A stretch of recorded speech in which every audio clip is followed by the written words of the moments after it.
Hello, Fightful Faithful. Welcome to another episode of the Sour Graps post NXT after party. I'm your host, Alex Pawlowski, and for the first time, really, with full force in my heart, I can say everything sucks. Kate, you're Everything. with me as always, Kate Hensler. Man, Jeez. this was so bad. Alex, here's the thing. I had a cranky day. And you know what? It started yesterday because here's what happened. Uh-oh. At like 3 o'clock, I was like, you know what? I need to pick me up. I'm tired. I was like, I'm going to get like a small coffee. I'm just going to get like a little something. And you know what they did at the coffee shop? They gave me an entire French press. And like an idiot, I drank the entire French press instead of just drinking a reasonable amount of coffee for the middle of the day. So then I was on crack the rest of the day. I couldn't sleep. I was up till like 6 a.m. It was terrible. So I overslept. And then I had a dumb day. My bangs, which are like award-winning basically, won't even be straightened today. I did have a bang and cheeseburger to try and turn my day around, which was helpful, but not a cure-all. And then I was like, this is the most sour of a day I've had going into NXT. And I was like, is this the worst episode we've seen yet? Or am I extra sour? And I think it's a little bit of both, to be honest. But this was just a really, really bad episode on top of a stupid day. I say dumb day, not bad day, because it's all going to be gone by like the end of the week. Like there's nothing of consequence bad that happened today. Much like this episode of NXT, hopefully it will just wash away in the very near future. But Alex, man, regarding your story, you're talking to a person who doesn't drink coffee, so you lost me at French press. Is it anything like a bench press? Because I used to do those. It's like 24 ounces of freshly brewed coffee in front of your face. So it's kind of like bench pressing caffeine into your system. Oh, cool. No, that's good. Yeah. Just hook it to my veins, but like with coffee. So anyway, leave a thumbs up on this video. Yeah, do that. Please. Leave a thumbs up. It would really help out Kate, who's still probably fiending on crack coffee, and me. It would make me feel better because everything sucks. Because okay, before we get into this, send in your Humper Chats, humperchats.com. We prefer you use that because we get a sweeter piece of the pie, or you can just drop in a super chat at the bottom of the chat here on YouTube. Also subscribe to Fightful Select. We'll be doing more stuff over there, Kate and I. It'll be fun. We'll make sure it's worth your while. Kate, the virus has won. We decided to let the virus win. Like, it's just like, oh, are you sick? No, then you're not contagious, which is not how this particular virus works. And like, it's not even just in WWE. Like, a whole bunch of guys who like tested positive in the NFL over the past couple of days, they're totally fine to play on Sunday because, money. And there was a guy who was playing against my beloved Milwaukee Bucks tonight. He played 19 minutes in the game. Before the game was over, they told him, you got to go to the locker room. You tested positive. So during the 19 minutes when he was on the court, he was infecting all of my guys. Your guys. That's not okay. Because we got a championship to defend and no more games missed from COVID for Giannis Antetokounmpo. But here in WWE, they've just decided we're going to stop testing for it. If you're not sick, if we don't know you're sick, everybody come to work. And like on top of that, so I get that there's a point. I get it. That there's going to be a point where this exists in society and we have to move forward with my life. I'm a little sensitive to this right now because my sister has it and just had it and is still battling with it. Not a cold if you don't have the booster. Real bad. But on top of that, to actively decide to stop testing when your company is having an outbreak is like a whole nother level of what the hell is going on here. Well, that's the reason they're stopping the testing. If Because they they hadn't had an outbreak, they wouldn't have to stop testing because they found out they had an outbreak. And then, well, it feels like this. Hey, Vince, a bunch of the top guys tested positive. And he's like, so are they sick? No, they're not sick, but they are contagious. So we have to send them home. But why do we have to send them home if they're not sick? Well, we have to. Like, they tested positive. What if they didn't test anything at all? Then we wouldn't know. We wouldn't have to send them home. Perfect. Roman Reigns is in recovery from leukemia. Like, he's in remission from leukemia. It's the most ridiculous thing in the world because of that. Because he's not. I mean, like, if I understand, they're like keeping him away from everything. I believe is a precautionary measure because they have this really important Brock Lesnar match on Saturday. They don't want everybody to be healthy for. You know what I mean? So. Yeah. It's just one of those deals of if we don't know you're sick, you're not sick. And they've literally many of the people who are going to be around people who are going to be sick but not know they're sick but are be contagious or possibly could take it home to all of their infant children who are not vaccinated for this kind of thing. You know what I mean? So that's the thing. Like Seth Rollins getting sick is like, he sends in a wacky video from his home in Iowa, and like down the hall is a little unvaccinated infant who's asleep that he can't be around because he might get her sick because he got it at work. But now he won't know that he got it at work because they won't test for it at work. And apparently it's even worse in the PC. Like it's just a giant outbreak. Nobody was on the show tonight. They had all these advertised appearances. They were like either we advertised you coming. Don't bother to come because we don't want you to get sick, Matt Riddle. Yeah. Or there were a bunch of matches we were supposed to have. Let's reschedule something random instead. But because we can't because those people are. Or let's have top talent send in a video message from their apartment because either they tested positive but are asymptomatic and they're staying at home, or we don't want them to get this horrible disease that's circulating around the performance center. It's just madness. I remember, I think in my first or second episode, I said it was going to be like the horse was loose in the hospital. I referenced that John Mulaney bit. Yeah. That's what I thought it was going to be with Vince taking over. This is a whole other level of there's a horse loose in the hospital because nobody knows what they're doing. But it didn't help this episode, Alex.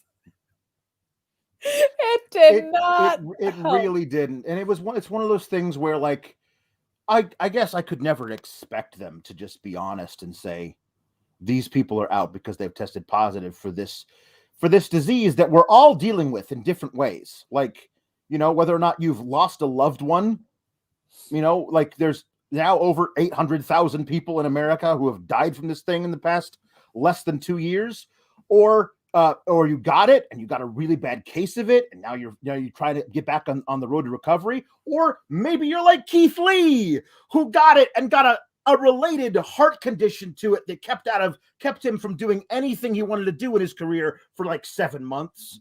Like all this stuff, everybody is dealing with in different ways. And it would feel like just kind of a, hey, WWE superstars, they're just like us kind of a thing where we could look at them and say, well, they're also human beings. Like that's a way to connect these people. But the people on top of WWE don't want them to feel like human beings. They're supposed to be superstars, which is a code for some otherworldly being that isn't affected by real world laws or physics. So another problem is because NXT is so bad to start with, there was no chance that them having to switch gears and do something organic was going to create a better product. We saw that happen when the plane was traded in Saudi Arabia and NXT had to like invade the main roster just for like a human resource perspective. Like that was one of their better episodes.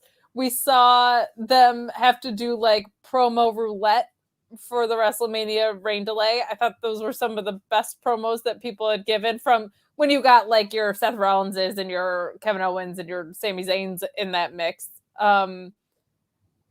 But when you have a bunch of green talent, it's not like it's not gonna rise up. Yeah. That is not what happened here. Yeah. So yeah. Anyway, we got an episode of NXT that was drastically changed for this. Which is good prep for the main roster, which is good because that's going to be a thing that, like, again, the quote unquote the good news out of this development is this kind of thing will never happen again because nobody will know that they're contagious. You know, there on you the go. off chance somebody gets actually sick enough to miss work. Yeah. We were supposed to get a big tag team match between Toxic Attraction and Cora, Jade, and Raquel Gonzalez. Spoiler alert, that didn't happen. We'll talk more about what happened instead. We were supposed to get Matt Riddle in the building with MSK to challenge Imperium. Matt Riddle sent in a video message. We were supposed to get Dexter Lumis versus Grayson Waller as well. Now, that one they actually explained away by saying that Dexter Lumis wasn't cleared after the one chair shot that he received from Grayson Waller last week. Grayson Correct. Waller was the one who came out and killer. Yeah. Well, you know, he's got a bruise on his back. He's got a boo-boo. Grayson Waller came out, and oh boy, am I done with the Grayson Waller stuff. Grayson Waller is 5-5 in his career on 205 Live, and 0 in everything on NXT coming into tonight. And out of all of that, they said, let's push this guy to the moon. And I feel like wins and losses don't necessarily matter as much as they should. His thing is wins and losses don't matter at all. But I don't feel like NXT's thing should be that wins and losses don't matter at all. Like when you decide we're going to push this guy to the moon, and we haven't thought highly enough of him coming into this push to book him to win matches, well, I mean, that's just an indictment of everything. Like if you can't see a few weeks ahead enough to be able to say, well, this here we go. Here's this guy. Let's give him a few wins over lesser competition, so at least we know he's on a 3-match win streak going into the time where he comes out and out of nowhere calls out Tommaso Ciampa for a title match and gets it. Like, perhaps we should probably plan ahead for something like that. But no, apparently not. Yeah, so this is weird to say, but I feel like losses matter more than wins. And what I mean by that is, if you're going to have a gimmick that starts with, I'm better than a bunch of indie guys, and you end up in the same place and you've lost to half the indie guys, you're inherently not better than the indie guys. Like, you're just not. Mm-hmm. We've seen it time and time again. I don't think he's bad at this gimmick. I think this gimmick is terrible to have exist in the context that it's existing in. I don't think it makes sense to have somebody come from the main roster and for you to say you don't understand why they're over. I don't understand why your outfit looks like Von Wagner's sleeping bag. I'll put that out there. He just hasn't actually done anything to be justified being this cocky. I think he's good at being this cocky. And I thought the match was serviceable enough. I think his selling is pretty good. Like, there was some good selling he did for, I mean, Odyssey Jones is a big boy. You better be. But like, you don't get to have a gimmick where you say you're better than everybody else. And there's nothing to back that up at all. Like, right. You can't say wins and losses matter, but then you're better than everybody else at this. If MJF just went around losing a bunch, yeah, that doesn't work. That doesn't work at all. So, Right. it's like on the cusp of going away heat for me, and it's if they had built this character up correctly instead of just have him attack Johnny Gargano, it would be fine. But like, I guess they had that plan a few weeks in advance, but they did nothing to build to. Hello, Lash Legend. I'd like to be on your show, please. Now I'm going to shit talk all indie wrestlers and the concept of indie wrestling, like out of the blue for no reason. For just like an RKO out of nowhere. Just now here's my heel turn. It hasn't been built to in any way at all. There's been no inkling that this is about to happen. Here it is, and let's just have him repeat that stuff ad nauseum to get the crowd to give him the thumbs down. And listen, I think the guy is a mid talent right now. Like, he's fine. Like, he's not like Dominic Mysterio bad. He's fine.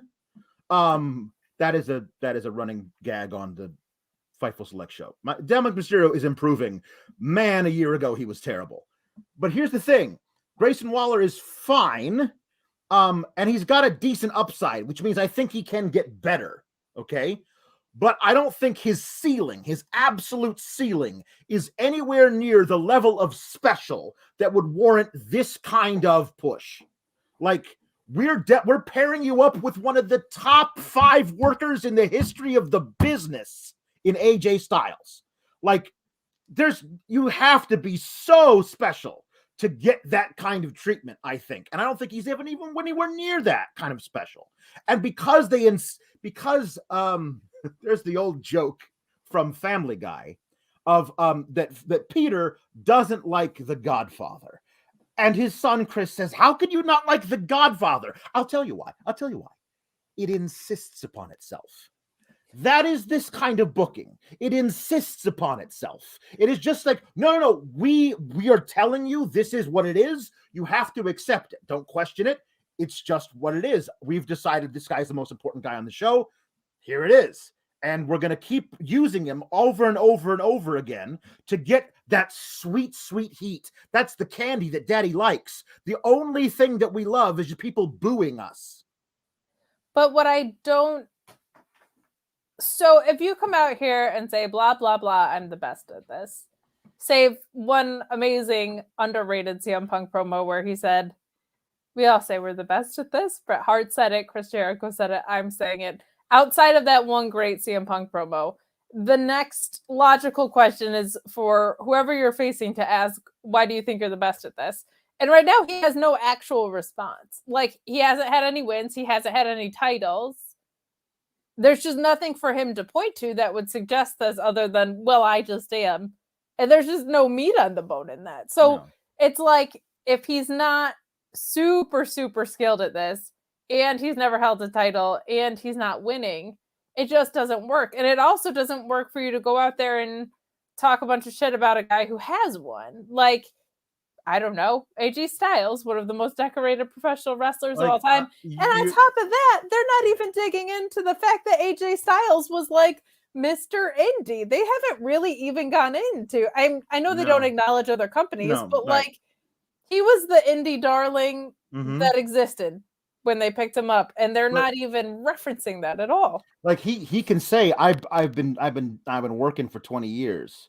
But they'll never acknowledge that he can say that out loud, but according to the company, his career started when he walked out at number 3 in that Royal Rumble.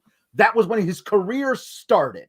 And it's just a weird thing that you could have him come out and say, I've worked for 20 years, but we won't acknowledge anything in the company before 5 years ago. It's just crazy. It's like if they tried to give Andre Chase this gimmick where you're like, you haven't done anything here though. Like, you can't have no evidence for it, because any logical person, even kids, are going to be like, well, why is this guy the best? Carmelo Hayes can do it a little bit because he actually has a title and he's winning.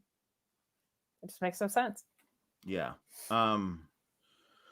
So we got some super chats in here to start out with the Pringle and the Hensler saga. JW Pringle says, "Hi, Kate's mom and dad. I hope you have a great new year. Here's to a better 2022. L'chaim." And Paul Hensler says, "Merry Christmas, Happy New Year, and a blessed Festivus to Team Kalex, all the Fightful faithful, and naturally, JW Pringle."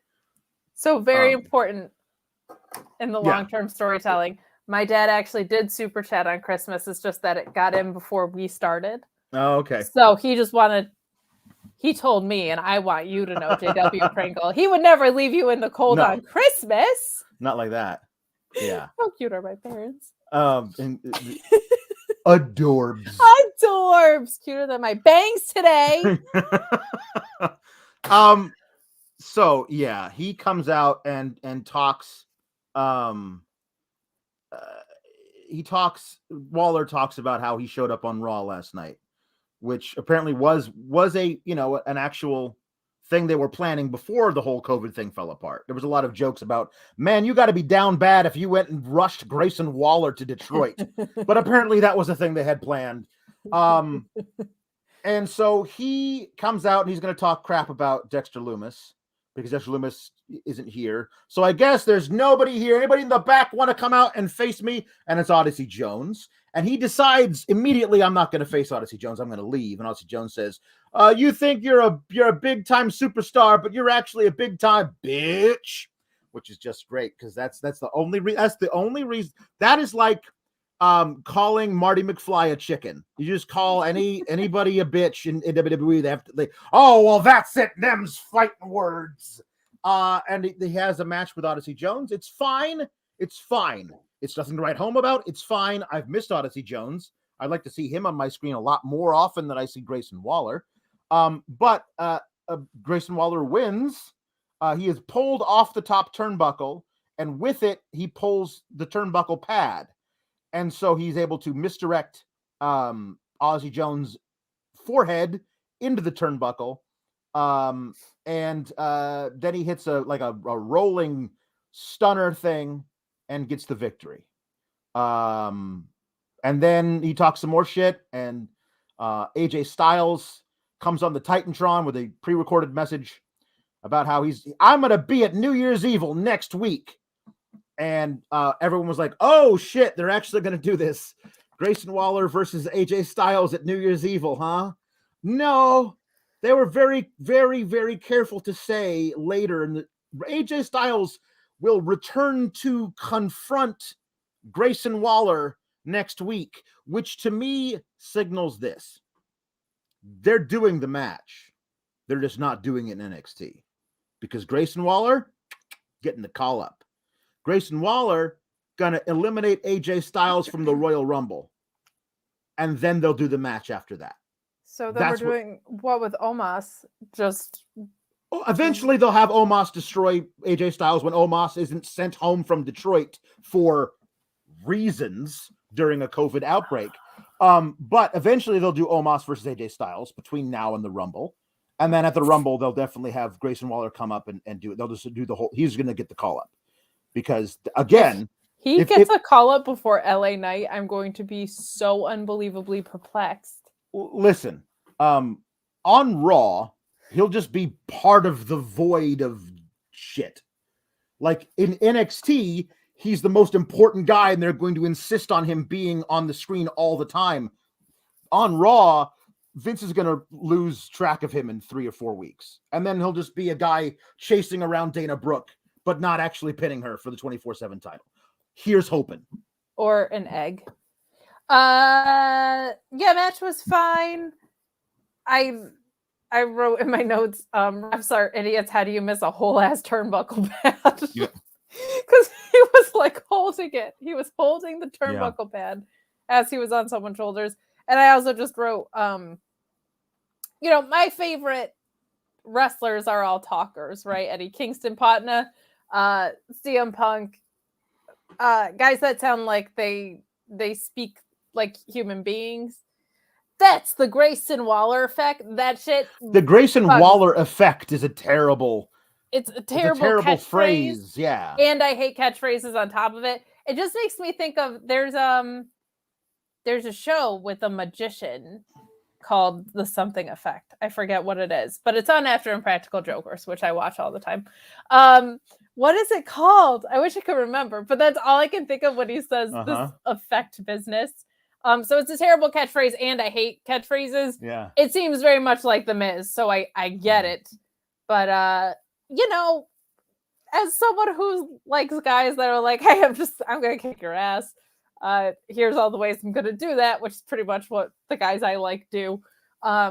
This is just barf city, so I hated that whole thing. The thing about Grayson Waller is that he may as well just be an animatronic figure in the Hall of Presidents.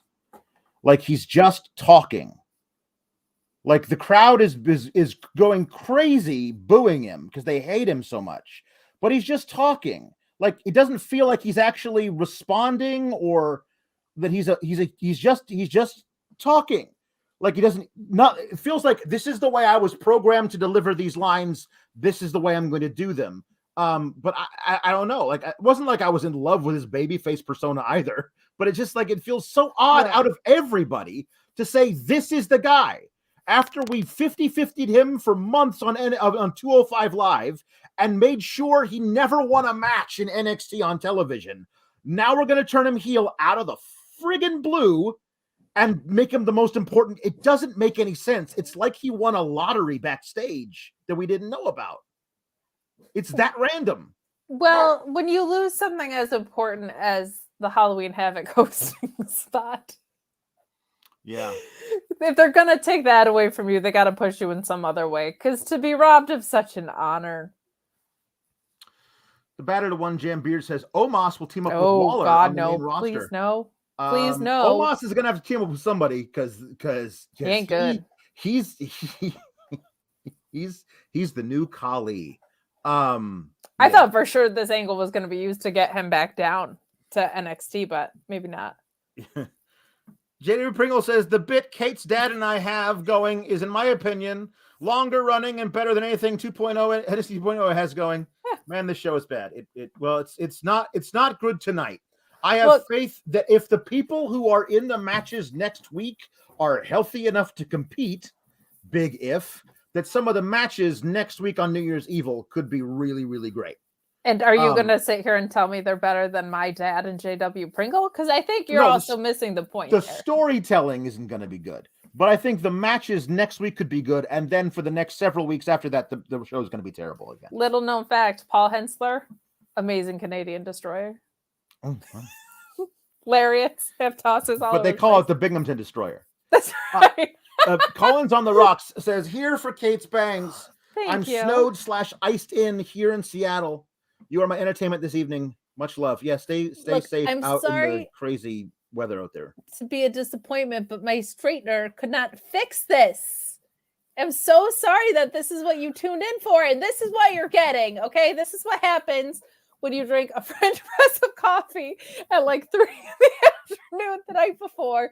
You can't fall asleep all day, so you're a zombie who oversleeps and then is mad that she overslept and can do nothing but like eat a cheeseburger and go to the post office and get a little bit of work done. All right, let you in a little secret. I got some really nice bangs under here, but you can't see them. So there you go. My God, you have John Cena bangs. I have John Cena bangs. They're made out of genuine John Cena. They're made out of jorts and brightly colored t-shirts. Yeah. So tonight was one thing they actually went through with, and actually hold on. Yeah, well, I'll talk about this later. Right. So yeah. Okay. Can we talk about this dumb coexisting thing that they keep doing? Yeah, let's do that. Let's do that. Let's do that. Now, I will say, this was one of the most creative ways to get around, hey, this act has been pulled. Let's do a better match, potentially better match, and add some out of the blue stakes to it. Like, that is what you should probably do. If a match you had planned couldn't go, let's figure out a way to make it better, not make it like the same or worse. So I love the match. This promo was weird for like 100 reasons. Of course. So Cora Jade once again says, are we going to be able to coexist? Look, I hated it the first time. I went on a real big rant about how it was insulting to reiterate to us that you're aware that your product fucking sucks. Well, and now they're doing that, and it's not going to even get a reaction because they keep doing it. And it's like, now it's tired and insulting. So I hated that. And then I guess I'm supposed to believe that Mandy Rose just floats around in a pool with a monitor in front of her, waiting for 4 women to cut a promo. Glorious 720p. I have decided that she did not get out of the pool since last week. She's been in the pool the whole time. She's disgusting. She looks so hot. She hasn't showered. She's pruny Rose. She's a prune Rose. She's a pruny Rose. Prune those roses. Oh my goodness. She's disgusting. Her hair is turning green at this point from the chlorine. She smells terrible. So anyway, there's an interview with Cora. The pool waiting for her opponents to cut a promo, and then she decides to cut the match because William Regal is gone to no avail. Because William Regal is sitting in a broom closet somewhere. Somebody please find William. Handcuffed to Samoa Joe. Anyway, Io Shirai comes up to Cora Jade and says, whichever one of the two of you beats Mandy Rose, I got next. I never got my rematch, Raquel, which I did like that touch of like, that's a bit of history that they could play on if they wanted to. It's never going to come into play again, but I like that they have referenced it. And then Kaylee Ray comes out and says, no, I want whoever wins this match at New Year's Evil. And then Mandy Rose, I don't know how she just appears on the screen.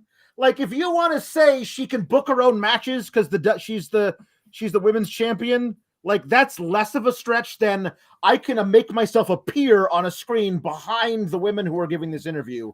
But she says, how about this? I'm going to pull my girls out of this match tonight for no other reason than because I can. Certainly not because of the other things people are being pulled from events are. But how about Kaylee Ray and Io Shirai versus Cora Jade and Raquel Gonzalez, and the winning team, they get the 2 spots in the triple threat versus me on New Year's Evil. And I was like, at this point, don't tease me. At this point, don't tease me with Io Shirai and Kaylee Ray, 2 of the best champions the NXT brand across both continents has ever had, taking the place of Raquel, who's Raquel, let's be honest, if you know about Raquel, and Cora Jade, who, listen, she's sweet. I think she's got a lot of talent. She's not ready for it yet. Like, in no way should Cora Jade be leapfrogging Io Shirai and Kaylee Ray on her way to the title. Just not a thing that she should be doing at this point. So I wanted Kaylee Ray and Io Shirai to win this match, honestly. I thought it would be a really cool swerve. Let's be honest, none of these 4 women are going to beat Mandy Rose on Tuesday next week. So what does it matter? Honestly, they'll get their title shots further down the line. But apparently I don't book the show. No, that's very apparent when I watch it, because if you booked it, things would make sense. And people wouldn't appear from the pool. Here's the thing. Can't they just have to, like, text William Regal to make matches? Like, can't you even just give me that? They do that in AEW all the time where they're like, I spoke to Tony Khan. That's enough for me. That's the guy you should speak to set the matches. And guess what? If you were lying about it, I bet TK would be like, hey, you little sneak. That's not true. But just like, I don't know. Maybe William Regal is a victim of the NXT parking lot. Where did he go? I'm so sad. And why has nobody filled his place? So I think their solution to this was actually pretty cool, much like you said. But the segment was just this was weird. Yeah. And by the way, I'm very aware about people being pulled for COVID. That doesn't mean you can't, like, have a pre-taped segment. Mm-hmm. They had this done 3 times where they appeared, like, via satellite. Like they were on some media satellite tour. Mm-hmm. Like, just record something and send it in. Yeah. I mean, this the other thing is, I'm not really sure exactly who gets what and why. I'm not really sure. This was like a Zoom meeting episode of NXT. Yeah. Christian Knight says, "Hello, Alex. Okay, can we talk Hook instead?" No. Yes. We talked Hook for a very long time. Hook is great. Hook is a star. Hook has amazing hair. Hook is so smooth in the ring. All of his judo stuff is really cool. There's my dog for you. My dog is excited about Hook. Hook is great. And unlike Veer, he's actually showed up. Yeah. So we got Grayson Waller backstage angry at AJ Styles. How dare you insult me via a pre-taped video segment? And he bumps into MSK, who's here. And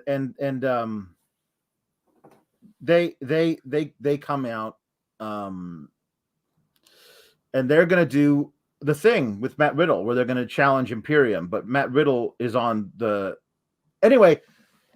I thought for a second, maybe the reason they took them out of action, like out of the Performance Center, and did all this remote video stuff for 6 weeks, is to get people to forget why they were booing them in the first place. Because when they came out, it felt like they were uniformly cheered by this audience. So that's good. That's a step up. Maybe that worked. But they say, we were doing our thing and we wanted Riddle to be here and he couldn't. And Riddle comes up and he's got a pre-tape segment. That's very important to remember. He says he's a pre-tape segment. He says, "Sorry guys, it couldn't be there. Plans change." Yep, we know they do. Sure do, Maddie. You got a title match on Saturday, and I feel like they probably don't want to risk that for this. Anyway, you guys just got to remember that you're awesome, and so go ahead and challenge Imperium. And so MSK is like, "Oh, that's awesome. Thanks, Matt Riddle," who then just goes away. But apparently he's just been put on hold, which is a weird thing. And then he's like, "Okay, Imperium, come on out." And Imperium does. And then we get a very svelte-looking Walter who insults MSK. Like, you are insults to all the tag teams in all of the NXT. Listen, I know that's not how he actually talks. It's a joke. No, yeah, it is. Hey, guys. No, that's what he sounds like. It's a very accurate impression. It's extremely of accurate and real. Very accurate. I thought Walter was in the room. Honed over years and years of careful study. This is exactly how Walter talks. "Yeah, you two, the MSK, I don't even know what that stands for. You're terrible. You should not be champions ever again. Yeah." So that's what Walter sounds like. And so wait, was that you? Or did you just play you? I thought you played a clip back. Yeah, it's true. So it says you don't deserve a title shot, you do deserve a beatdown. And then Riddle comes back on the screen. And he says, "I can't let you disrespect my bros like that," as though he was like, "Hey, wait a minute, let me hop back on this Zoom call." Like this is not how this is working. But he says, "How about you and your two bros and me and my two bros have a 6-man tag at New Year's Evil, bro?" And I believe that Walter calls Riddle, "You barefoot nerd. You're such a barefoot nerd. You have no shoes on. Who does that? You're going to step on a Lego. It's going to hurt. Put them shoes on."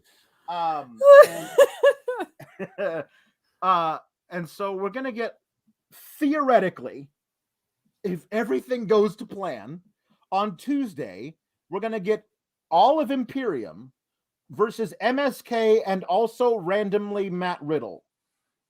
Not randomly. They've been searching for Matt Riddle for 6 weeks. No, but it's a random thing that the guy who's now on Raw and is a current Raw tag team champion, like, if they don't address this at either day one or on Raw, with Randy being furious with Riddle about risking himself and potentially because that's himself, like, "Riddle, stop it. Your head's in the clouds. You're ruining everything. Just focus on our tag team titles." And meanwhile, Riddle is out there being a shaman to these two geeks from NXT, and he's going to team with them against Walter, who might end Riddle's career with a chop to the throat.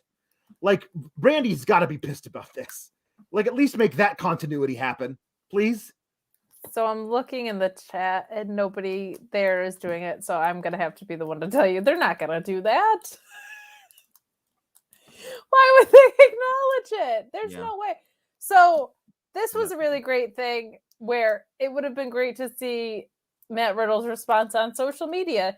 Instead of using social media to set up entire Survivor Series tag like teams on Random Ass Saturday, something that would have been fun would have been like Riddle being high out of his mind, being like, yeah, bro, I accept that match.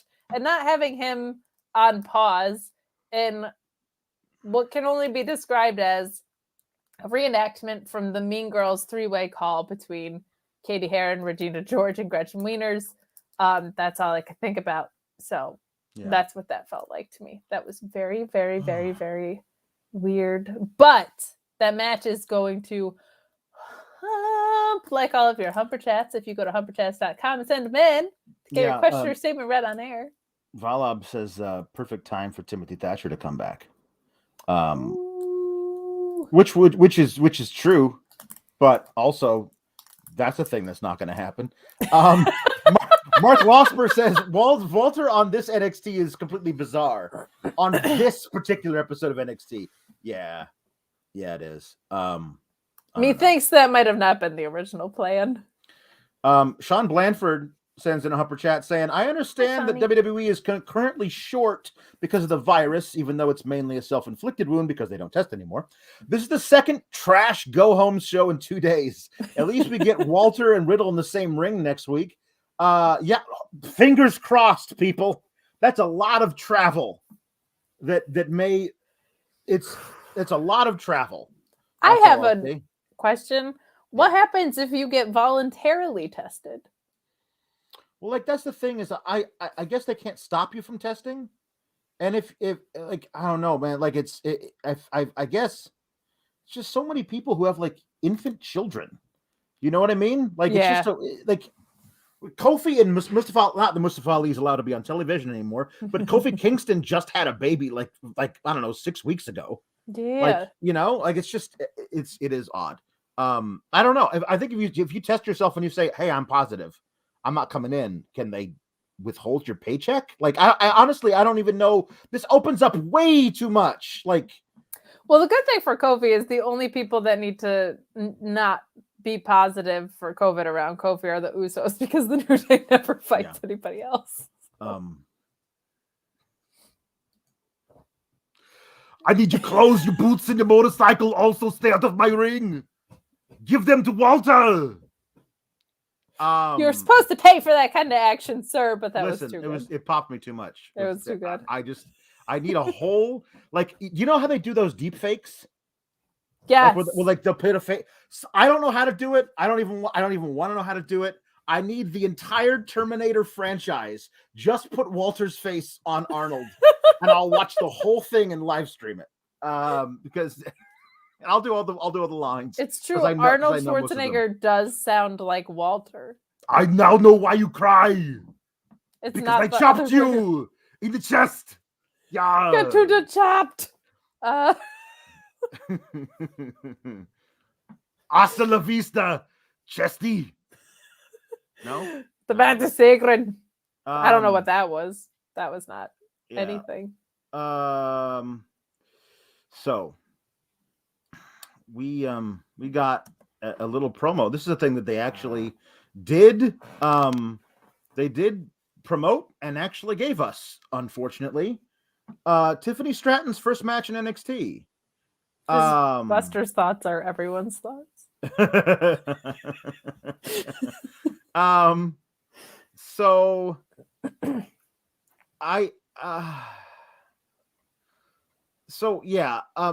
we got a promo for that, and then we got this match.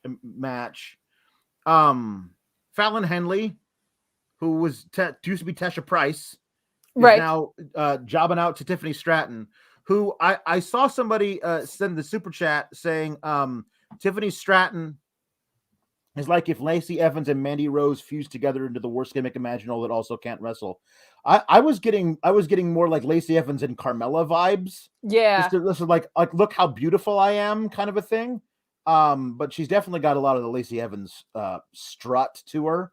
And a very unearned arrogance about her character.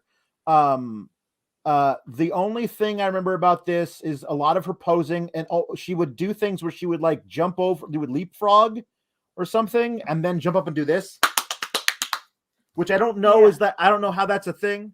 Like what does that signify about her character that she does that? I don't know. So the unearned arrogance I'm a little more okay with, because if you're telling me that daddy bought your way through life, I guess like it's just, it's a through line that connects the Lacey Evans and the Tiffany Stratton was my point. I think she's better than Lacey Evans has ever been in the ring, unfortunately. Which doesn't say a ton. Yeah. And I really liked the Lacey Evans character, but she was not very good in the ring. The only good match I think she had was when Natalya made her look very, very good. And here's a hint. That was Natalya. My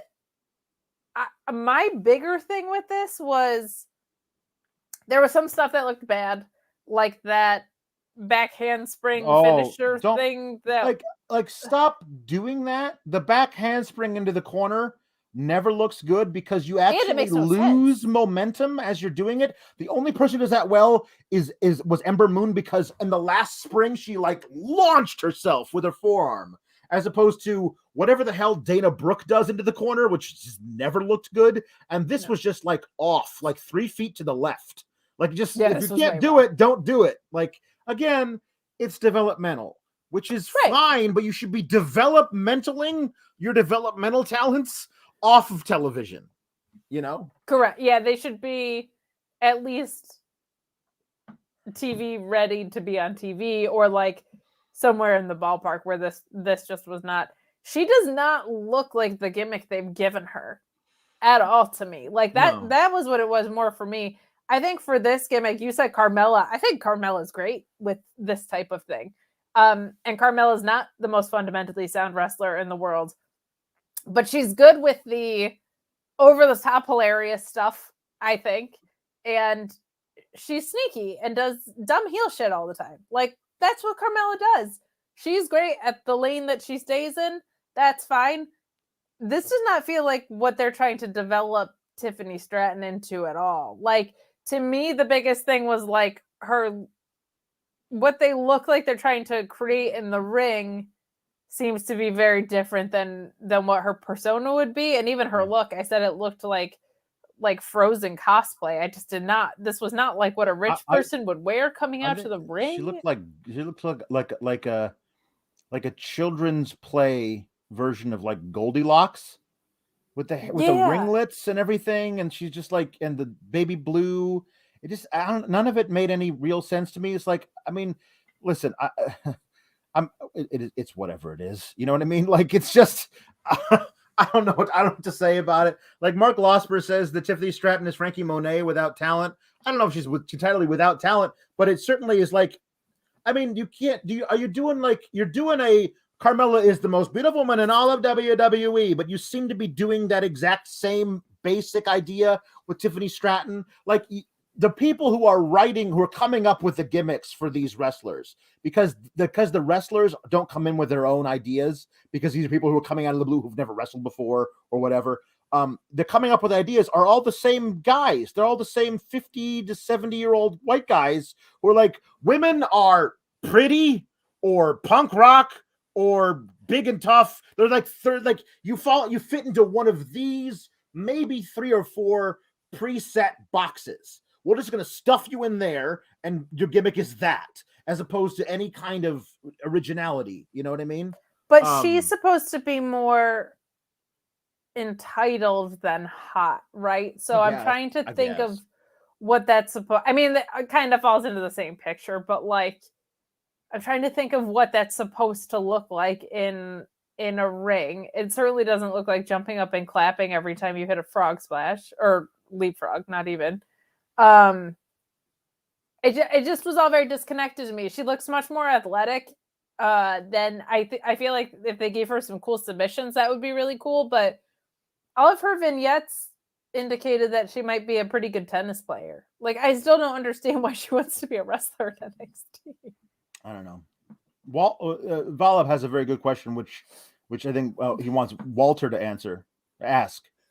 Who is Tiffany's daddy? What does he do? Is he a high-priced lawyer, a surgeon in Beverly Hills? What does he do? Why is he steering her towards NXT? He's not a very good father. I don't understand either.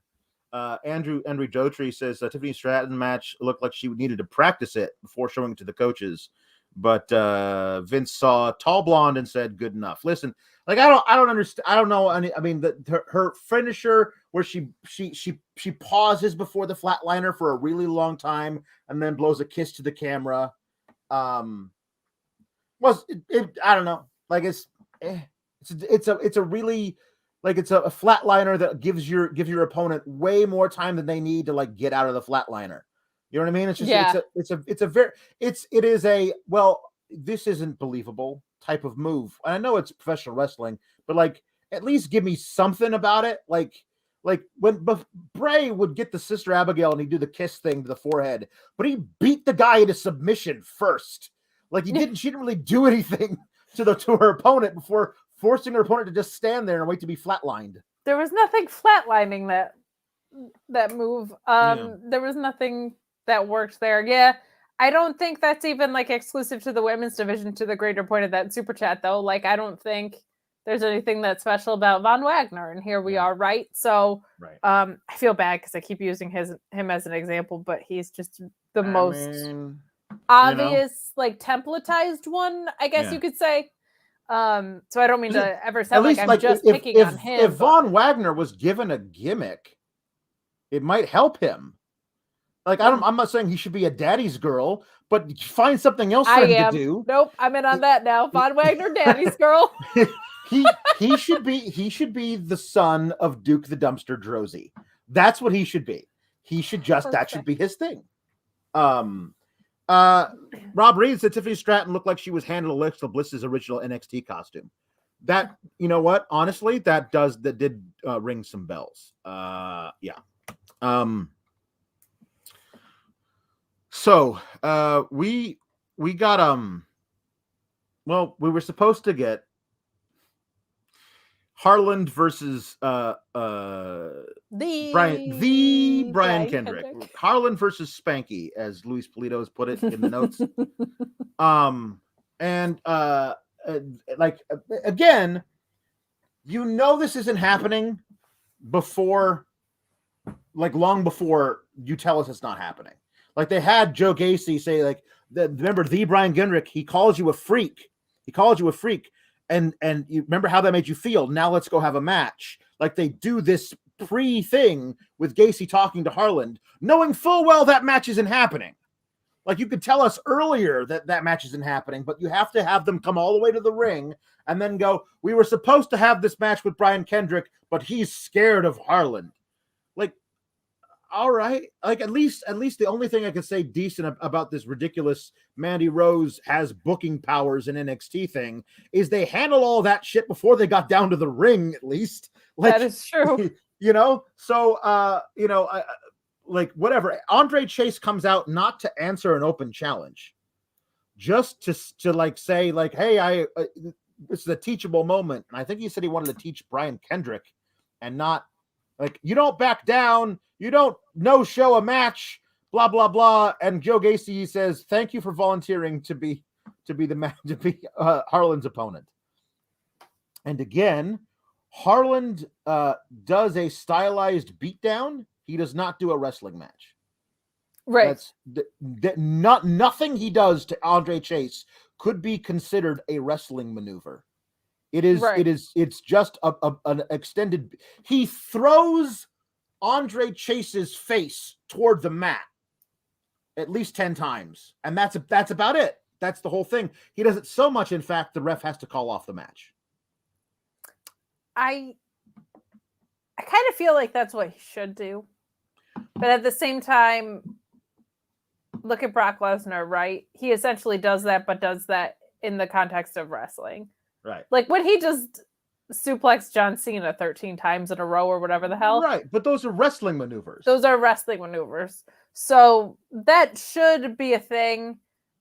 This whole thing was a disaster to me. This Andre Chase thing is so dead in the water to me. To be a professor of something, you usually have to get multiple degrees and be good at it. Right. He's a jobber, and not like in a fun, ironic way. This never had a chance from the beginning. I also think it's kind of funny that we didn't really get an explanation, considering the Brian Kendrick was like, I'm resigning as a coach and hold harmless agreement, whatever. And now he's like, not if there's COVID though, which I respect. He shouldn't do that. But like, it is kind of funny that they like didn't really give us a, hey, I know he was real tough last week, but not so much this week. I know in my pre-recorded thing from last week, I tore off my neck brace. My doctor told me not to do that again, because it turns out I do have several fractured vertebrae when I was thrown down the stairs. But in 6 to 8 months, I'm coming for you, Harland. Like, I don't know, something fun? Anything fun? Something, man. It was also at this point in the show that I think we were about 45 minutes to 50 minutes into it, and I was like, I completely forgot about the opening match. Yeah. And I was like, we have had no other matches. Right. Not real ones. Yeah, no. Graham B sends in a super chat and says, who is Andre Chase for? Does he tick a box? Like, he's a great technical wrestler. Harland Bravado is a great technical wrestler. He is, but not here, of course. Not here, not in this place. But like, honestly, he also has never won any matches in NXT. It would be just as random if they decided out of the blue, we're going to make Andre Chase the face of NXT and get all kinds of boos. Like if Andre Chase had come out and put Johnny Gargano through a table. Yeah. I mean, like, I guess they'd done the little thing with Waller finding a way into the War Games match, but like it didn't. Like, it still doesn't make any sense. You know what I mean? I think the only way to maybe save this Andre Chase thing is that somebody who's already somewhat established, that you would want to start a few. LA Knight would be perfect for this. He just shows up to Chase University class one day. Yeah. And starts asking questions and basically saying, hey, you never win. Or he goes through a bunch of unestablished students and just starts beating the hell out of them. I think those are the only ways to save it. That might actually be, I might have booked something good to try and save this Chase University thing. LA Knight would be great for that. He's just like the douchebag sitting in the back of the class, raising his hand. Hey, Teach. Hey, Teach. He's got his like baseball cap on backwards. He would be perfect. Yeah. And then Andre Chase says something. He's like, yeah, you're a dummy. And then they fight. And it's perfect. I decided to go back to school because I never graduated. So now I've enrolled in Andre Chase University just to make your life a living hell. I mean, yeah. It's something. Yeah. So that weird, have we ever got a name for the long blonde-haired kid who's one of Andre Chase's students who has been on TV a few times? Anyway, he comes in to try and save Andre Chase from a further beatdown, and instead he gets pulled out of the ring rather roughly. His belt gets snapped when he gets picked up by Harland, put on his shoulder, and they walk off. And I guess Harland's gonna kill this poor kid. And like an hour later, they show up on the roof of the Performance Center, and it's only like 3 stories high. Like, so I don't know how long they took to get to the roof, but it felt like too long. And so he's up there with him on his shoulders. And when he finally gets to the ledge and is about to throw him off, then Joe Gacy says, Harland, I think you've made your point. And then he drops him, not off the roof, onto the roof, just sets him down. And that's it. And it felt like it was kind of a waste of that thing. But all right. Like, I get it. I think we all get it. Harland is a crazy guy who might kill you. Like, I think we've established that. Start establishing new things is my thing. And he does seem to be at the... Joe Gacy does have complete control over him, which seems that has come through a little bit more clearly. Like, he does anything Joe Gacy says, until I'm assuming, dun dun dun, he doesn't at some point. But yeah, it'd be more fun if you threw him off the roof. Yeah. Why not? Nothing here matters. Throw him off the roof. Throw him into the piranha-filled NXT parking lot. That is the most dangerous place on earth. Luis has an interesting idea. He thinks that it might be a good idea to have Toothless Timmy and Andre Chase. He says feud. I think team up as these sadistic teachers. Where like Andre Chase is the strategist. He says now my colleague Dr. Thatcher will put into practice what I've taught all of you, and then you could do the same Thatcher stuff he was doing a year ago, where he was like tying people into knots. You could do that. It'd be a lot of fun, actually. It would be a kind of a fun little gimmick, and it would give Chase some kind of edge, because him coming out in the sweater, it just like, I know we're supposed to be like, hey, why are you yelling at all your students? You're kind of a mean guy, but I can't take him seriously in any way when he's wearing the friggin' sweater. No, it feels very Spirit Squadish. Like it doesn't work. But he also has to win or work with someone who wins, because otherwise this holds no water. Yeah. But neither does the rest of the show, so who knows? Yeah. Before we get into the next thing, which of course is a Tony D promo, which is a little video message he sent in to the fans from his own couch while sipping on a scotch with his feet up on his coffee table, like a boss. I feel like I need a little jolt, not from coffee, from something else. Oh, thank God. I hear you. Times are rough.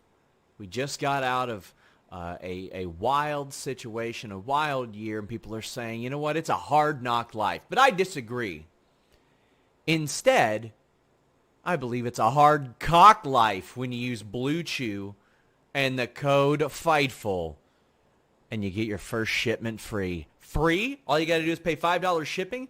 Blue Chew is made with the same active ingredients as Viagra and Cialis, so you know they work, but they work on your schedule. Full stomach, empty stomach, ready to go, want to get in the mood. Blue Chew has you covered. Instead of treated, we get tricked. Instead of kisses, we get kicked. I don't think so. More like somebody's getting dicked when you use BlueChew.com. No awkward conversations with the doctor. Because, I mean, I'm all about not being awkward. No waiting in line at the pharmacy. It's because they work with their online physicians to get the active ingredient you need, and it ships straight to your door. BlueChew.com and the code Fightful gets you your first shipment free. That's how confident they are. Free. Use that promo code Fightful. Hardcock Life. I can't believe you would cue that up before the one segment that is sure to turn all of us on. I'm really tired, Kate. I don't drink coffee. I would have loved one of your little bench French presses or whatever. Like I needed one of those earlier today. I straight up didn't sleep. Someone who cares about me very much was like, when was the last time you blinked? I don't know. Tony D cuts this promo from his couch. He talks about beating up. Here's the thing. Tony D was undefeated, and then he lost last week to Pete Dunne. There's no shame in that. Pete Dunne's one of the top talents in NXT history. Okay. So it's kind of cool they gave him his first loss to Pete Dunne. But he also got his heat back in a big way by taking him out and hit him with the crowbar. Hey, Petey Poppins, I want to introduce you to my friend. His name is Crowbar. Maybe you want to watch this back in super slow-mo. I've been watching it with my family over the holidays. This is great. Nowhere in any of his promos does he mention he lost the match, because it doesn't matter. because he won the battle there. And Pete, if you ever come back, I think what was it? My grandpa Junior, like he's actually from The Sopranos. He has a grandfather named Junior. He's basically a multiverse version of AJ Soprano. Like that's basically what he is. If like there's another version of AJ Soprano where he's not this massive disappointment and he grows up to be basically just his dad. Like that's basically it. So like my grandpa Junior told me you go out and you find a bully and you punch him in the face and make sure he goes away forever. I love how you go out and find a bully. Not if the bully comes and attacks you, but you go find one. Proactively seek it out. Proactively seek out a bully to punch in the face. I thought this was great, and I'm really glad they followed up on it. Like there were some other things that happened last week they didn't follow up on. This is good. This keeps him at the forefront of our thing. He's like that guy is special to me. Yeah. Like I feel like he holds anybody in the palm of his hand when he's given one of these promos. He's really, really, really natural at it. And I prefer his style of wrestling to what Grayson Waller does. And I feel like the ceiling with that style for Tony D is like super high. Like he could become an absolute suplex machine who has like 15 of them in his arsenal. And that's like, don't let him get a hold of you or you're going for a ride. Like that kind of a thing is a really cool way to build that kind of a character, and I'm glad we got to see him. I was worried we weren't. He seems fine. I hope they're just keeping him away from the Performance Center because there's germs there, and they know what a precious boy he is, and that that nothing can happen to him. That's what I hope. I hope he's not actually positive for the virus. I mean, I think he would, if anyone could take out COVID. It's a guy whom I know a guy. Listen here, Omicron, you get the fuck out of my body right now. He's great. I mean, sincerely, he's great. This is why we didn't need to talk about Hook earlier, because we do have Tony D. He and Eddie Kingston are now a dream match of mine. He's great. This was really fun. He's a guy where I think he will be somewhat successful in the ecosystem of WWE because wins and losses don't matter, and he's not a guy that needs them to. I'm very interested to see what happens when he and Dexter Lumis meet, because you have two legit murderers. Someone needs to die in that. Yeah, it's true. Yeah.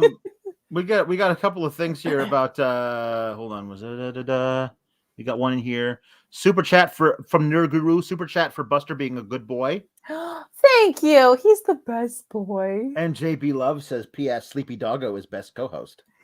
He is the best. He was so good while I was a cracked out maniac on my coffee last night. He was so patient. JB Love also says, I haven't watched NXT in so long, I have no idea what you're all talking about, and it hasn't diminished my love of Kalex one bit. Here's the thing. Neither do we. No. But thank you for the continued love and support. Yes. We listen, through the entire night, they insisted upon the fact that Carmelo Hayes and Trick Williams might not be here for the big signing, the contract signing. They kept saying it over and over again, especially Wade Barrett. And I was like, so are they pulled from the show because of the same reason that we're not allowed to talk about? And no, they just showed up. They showed up. It was fine. It didn't make any sense that you would like tease them not showing up if they were just going to show up at the beginning. Like, it wasn't like we got all the way through. Roddy Strong had already signed his name to the contract, and it was like, well, I guess my opponent's not even going to show up, and then they show up. Like, they came in at the beginning of the contract signing segment. I don't understand why you threatened them to not show. Whatever, it doesn't matter. I also don't know why you do that when. Why is it more noteworthy that these guys might not be there when half the card is actually also pulled? Mm-hmm. Like, not only is that not tasteful, but like, if you acknowledge it for one of them, you have to acknowledge it for all of them, right? And you would have to acknowledge them for like a dozen people. Yeah. Anyway, Malcolm Bivens is the star of this. and must be used more often in such a manner. It was great because Trick Williams comes out and just says a bunch of things.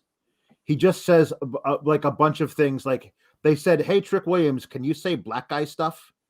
Like it was just the most generic. Like, listen, I watch movies. I understand that there's a certain kind of vernacular that is used among African American males that I do not use in my life. I understand some of it, but not all of it. And I know that he was just using a bunch of buzzwords in there, not really actually saying much of anything. And then Roderick Strong's like, and Malcolm says, "I'll translate." And then he translates. He says that his friend Carmelo is going to beat you and you're not going to beat him and blah, blah, blah. But then my favorite one was then when Malcolm Bivens code switched and went back in and talked to Trick Williams in a language he could understand. Malcolm Bivens was the star of this whole thing. Underrated, though, part of this was after they had both signed their names and Carmelo decided, okay, now it's on, because he's seen a contract signing before in WWE, he assumes there's going to be a brawl. And he stands up and takes off his sport coat that he's wearing over no shirt, which feels like it's going to probably ruin the lining of your nice sport coat, but whatever. And then Roddy Strong just sits there in his office chair like, what are you going to do? You think we're going to fight now? This is stupid. I love that Roddy Strong could not even be bothered to stand up at any point during this whole thing. And it was just Carmelo Hayes posturing over and over again. Not saying he looked weak or whatever, but I love there was a very specific difference. If this wasn't written by Vince McMahon, I would have liked it a lot more. I did not like any of this segment, and it has nothing to do. Malcolm Bivens is great. He's great. Trick Williams, less great in my opinion. I have a problem when an old white man in his 70s is saying that black people need to be translated. That is something that I find very problematic. I have plenty of black followers who thought that this was great and fine. I don't like it because we see so much inherent racism and we see so much just like it goes back to that cartoonish thing, right, like with Jacket Time. Sure. We see it over and over again. But so it's not like my place to speak about that, right, but it struck a chord with me where I was just like kind of checked out on this segment when that was the direction that they were going. Here's why I thought it worked. Because I thought it was entirely out of the mind of Malcolm Bivens. Like it felt like it was a thing like, this will be fun. We should do this. And then they pitched it to whoever was in charge. They were like, yeah, sounds great. Okay, cool. So then they figured out how they were going to do it. And it actually, I thought it worked to like make everybody look better because of the way Bivens was treating the whole thing. I thought it worked because Malcolm Bivens made it work. It did not ever feel as cringy as the Jacket Time stuff to me because it didn't feel like Bivens was commenting upon it.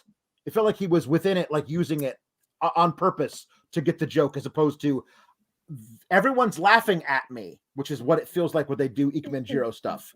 It felt that is like very fair. Malcolm Bivens was trying to get everyone to laugh along with him. And that was why it felt different to me.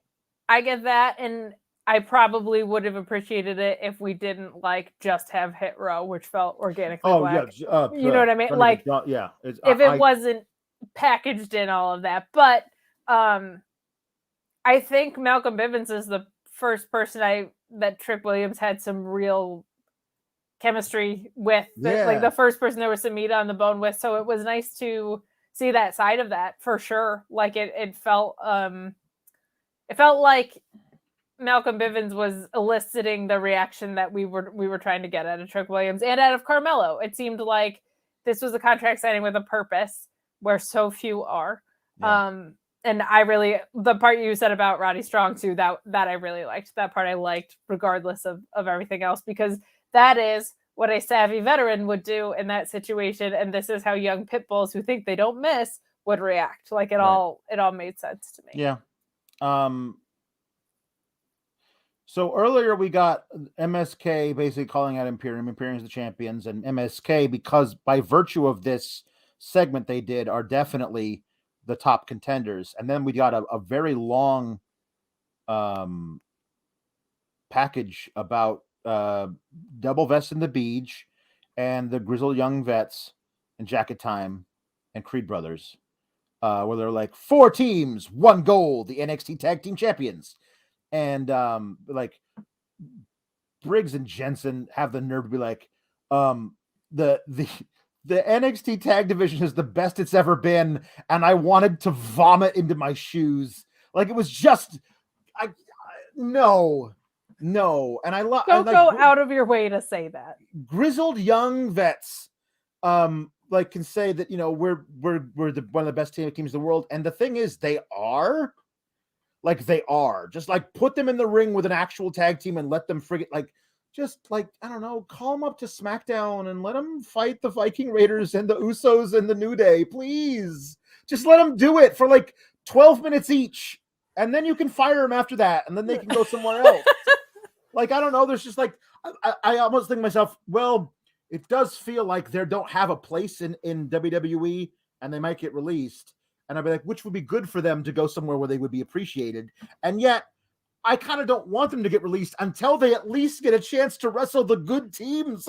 Like, just let them have that. But no. I feel like WWE, who does not view AEW as competition, has this weird propensity to give up. And they gave up on tag wrestling a long time ago. Yeah. But they really give up on the things that AEW has exceeded at the most. And they go so hard in the other direction that it feels like they've like surrendered. And tag wrestling is one of them. That's not even entirely their fault. The tag division in AEW was always going to be a priority and is in my opinion the best one in the world. But it's like they gave up on tag wrestling a while ago, but now they've really given up on it. Mm-hmm. And they've given up on protected losses, and they've really given up on them since AEW has come along. So that was something I noticed. Also, what do the writers in WWE think weed is? Like, they know it's not LSD, right? No. Like, do they think, like, it was like they went on this spiritual journey? Right. No, it's magic mushrooms. They think that weed is magic mushrooms. I think, right? But it's like it wasn't it almost seems like this whole Riddle thing was the same way that there are 4 different types of women and they all have to fit into one box. Drugs come in 2 sizes. One, oh man, it's so crazy, I'm on drugs, or I'm on drugs. There's only 2 ways of doing it. That's it. You know what I mean? There's only 2 things. None of which people that actually there's pot, 3 is heroin, which is I'm on drugs. Yeah, those are the 3. According to them, I'm saying those are the 3 things. It's like weed fits in with all hallucinogenics. It's like cocaine and PCP and angel dust are one other thing, and then there's like heroin. Those are the 3 different types of drugs. All drugs fit into those 3 boxes. Oh my God. They just need like the DARE program in their life. I'm going to call out Alonzo Smith in the chat saying it's metal in your lungs.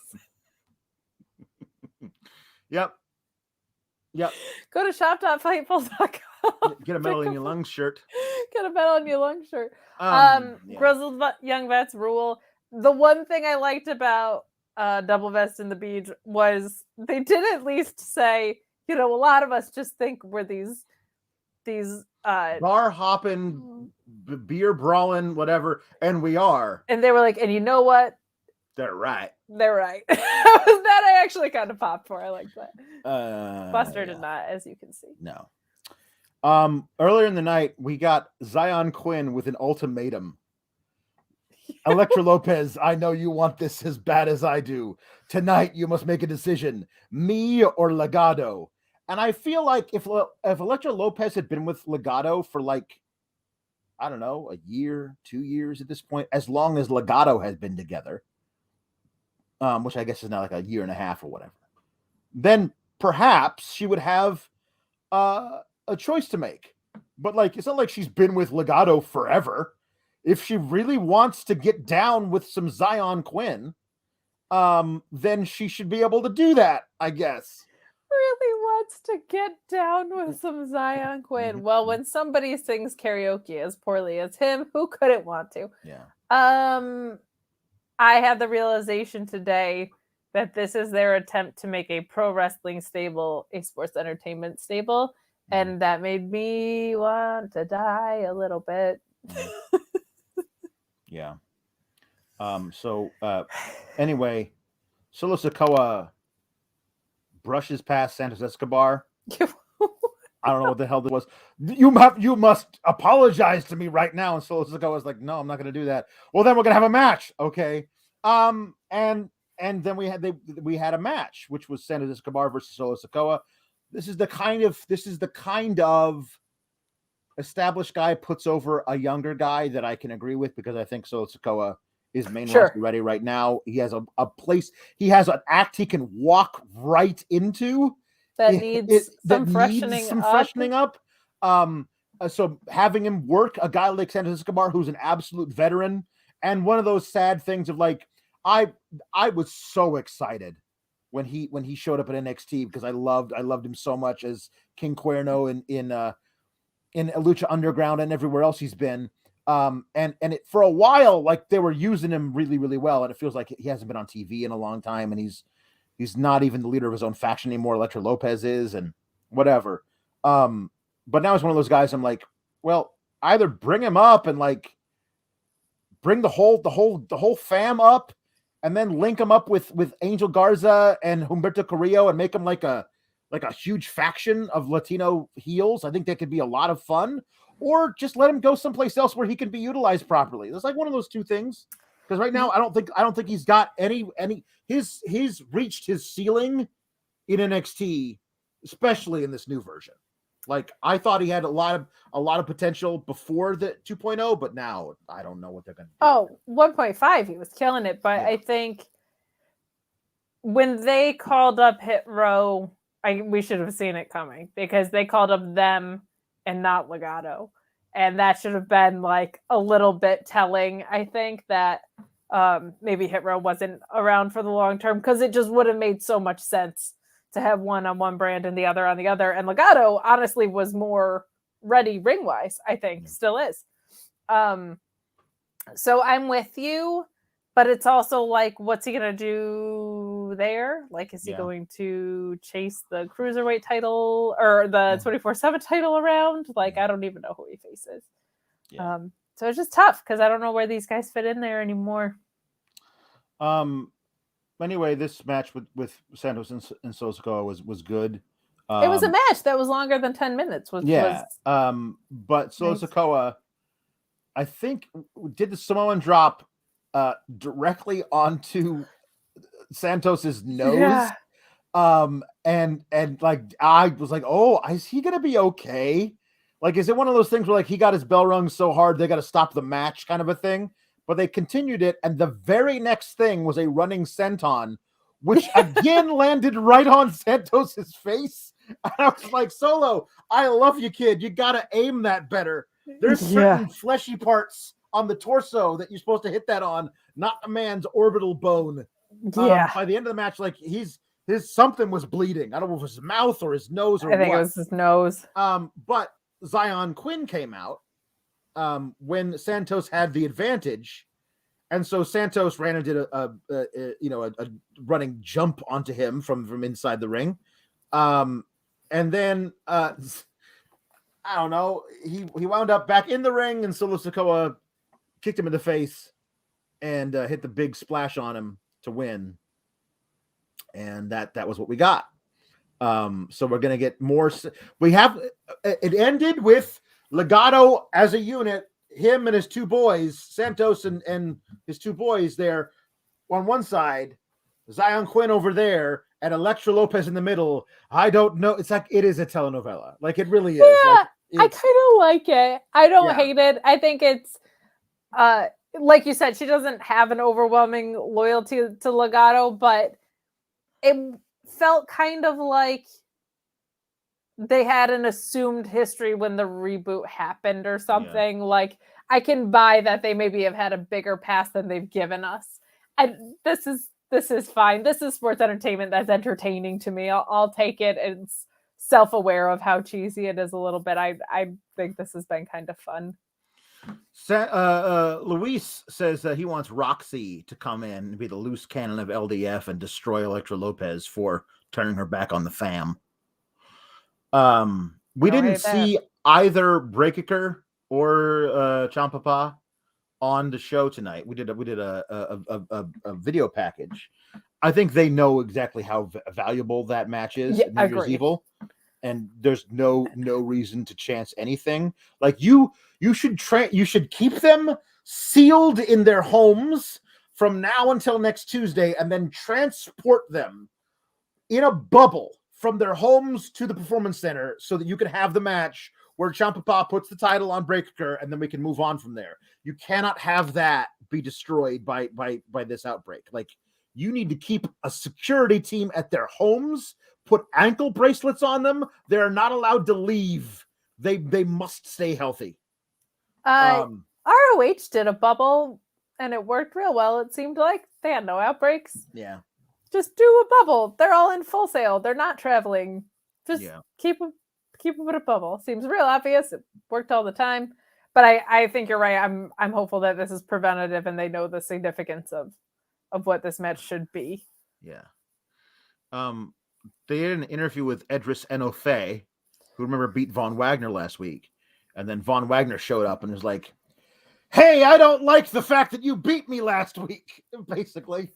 And then Malik Blade showed up out of nowhere and said, "Hey, I am also a black man on this TV show, and this black man is my friend."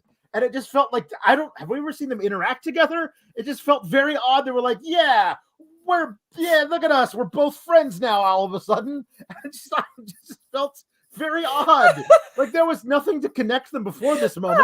I'm also a black man. I don't know. It just felt really random to me. Man is my friend. But Von Wagner's like, "Well, I don't like that you're his friend, so let's have a match." Oh man, that was very funny to me. Von Wagner tried really hard to show an emotion here. Yeah. So that was neat. Yeah. Here's the thing. I don't think this match was intended to get Malik Blade over, which is what it did for me. That's a guy who's never won a match. That's a guy who's never won a match, and I was like, perhaps he might win the lottery next week and be the go. most important guy in NXT for a month. I don't know. He had a couple of spots in this that I thought were great, and Von Wagner just looks like he has bad pants and is like a lukewarm glass of milk in the ring to me. Whatever they're doing isn't working. He's just a guy, Kate. He's just a guy, and life is a nightmare. That was for Cora Jade. After the first match he had, the Fatal 4-Way,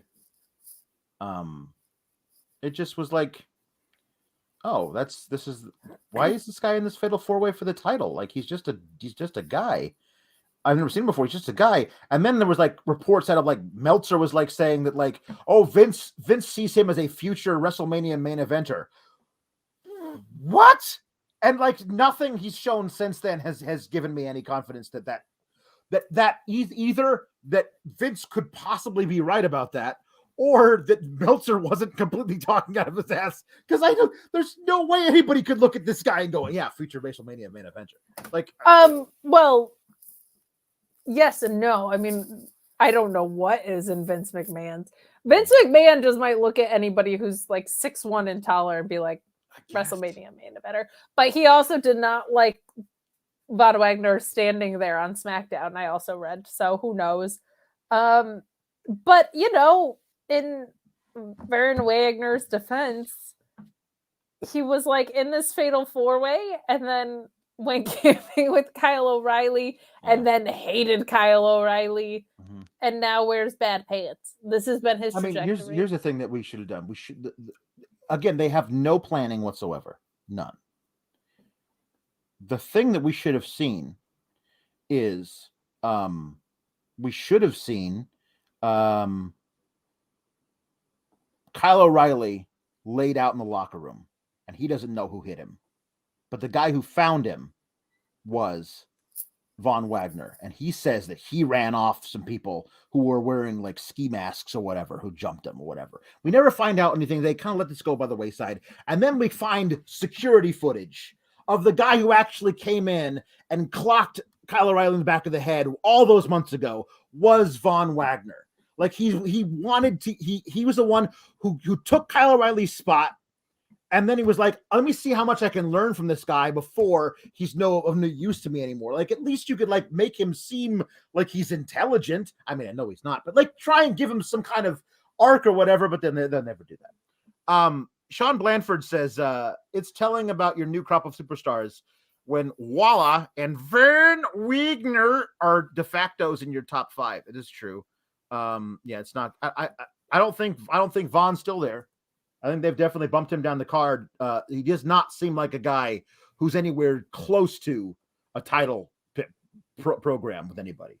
I also top 5 because there's only like 8 guys there. I feel like that if you're calling the new crop, if you're saying LA Knight is an old guy, then like of the new guys, your top 5 includes him because there's like 7 of them. Talking about all these backstage segments, including one we're about to talk about. Asian Joe says some of these backstage segments have the same acting energy as the after school PSAs I watched in the 90s.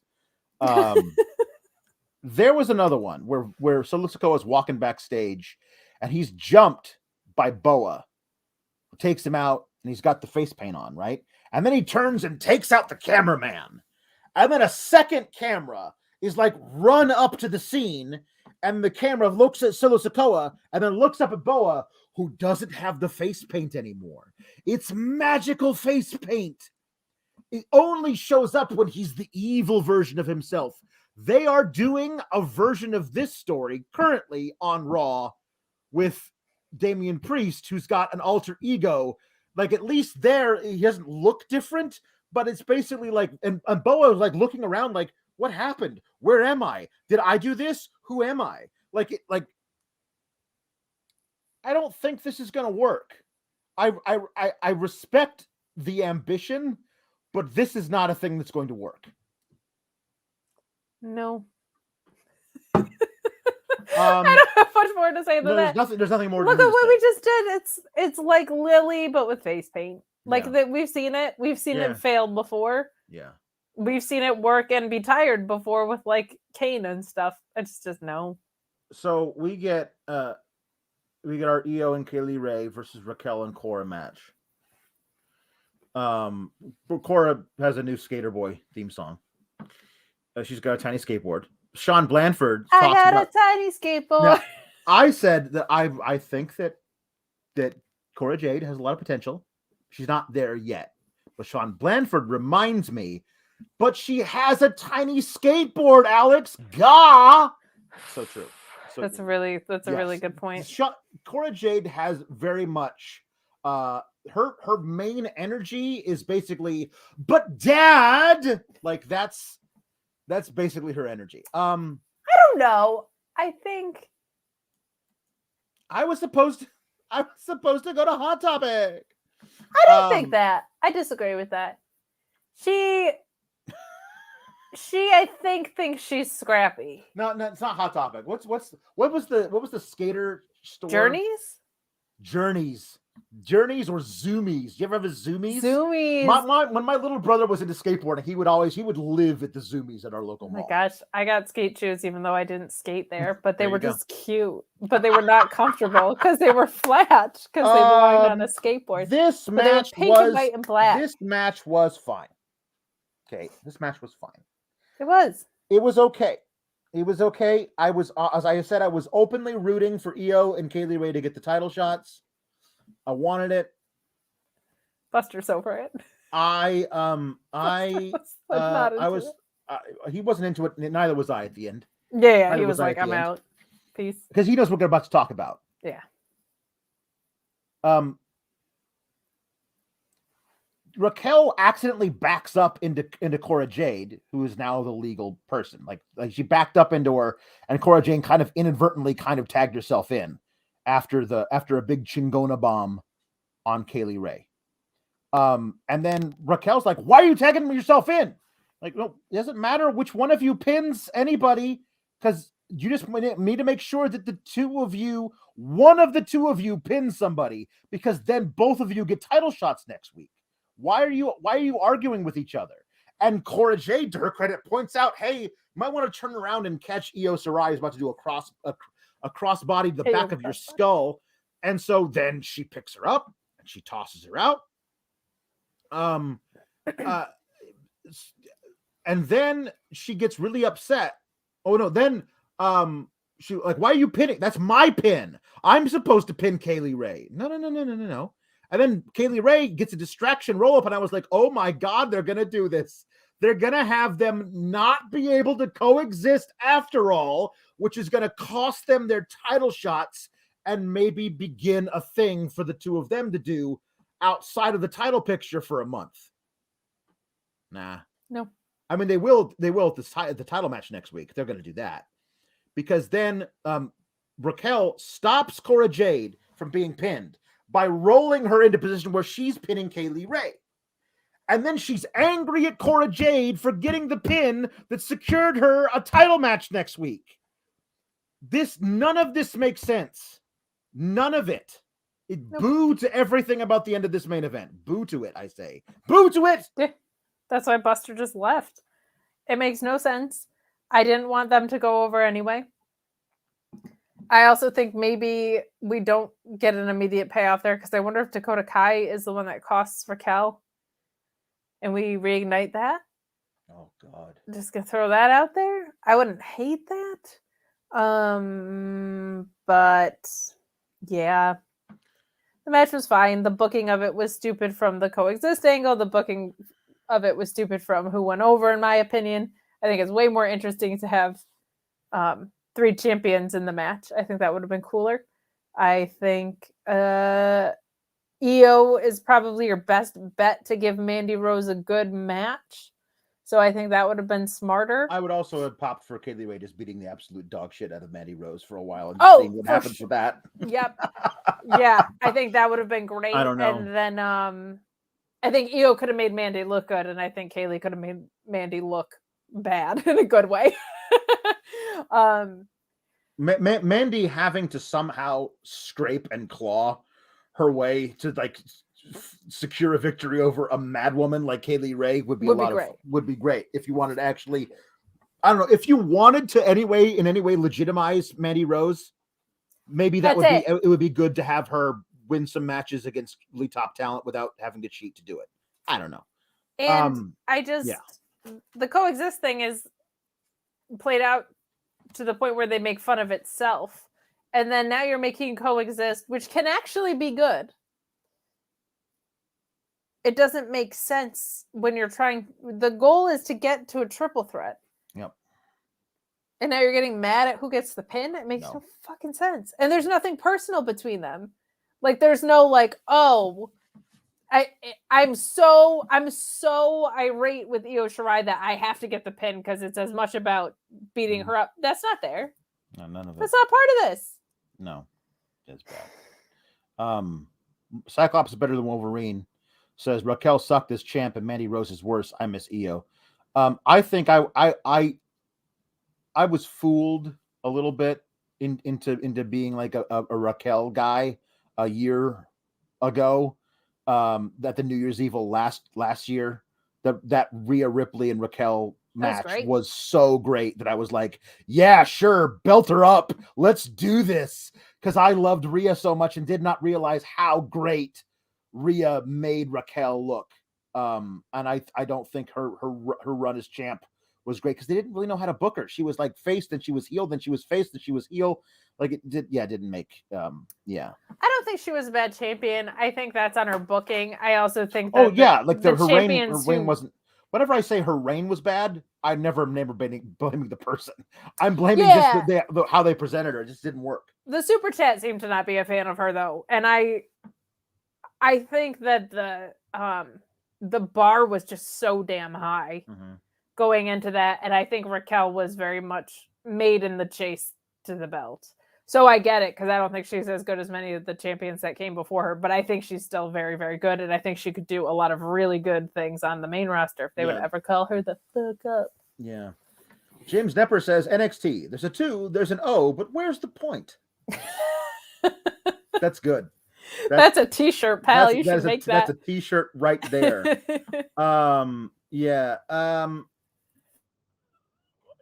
So here we are at the end of the show, and I have a lot of super chats to read, so I'm going to do those. Okay. Mark Losper says about the Boa Stang character, where he doesn't remember because he's got the face paint.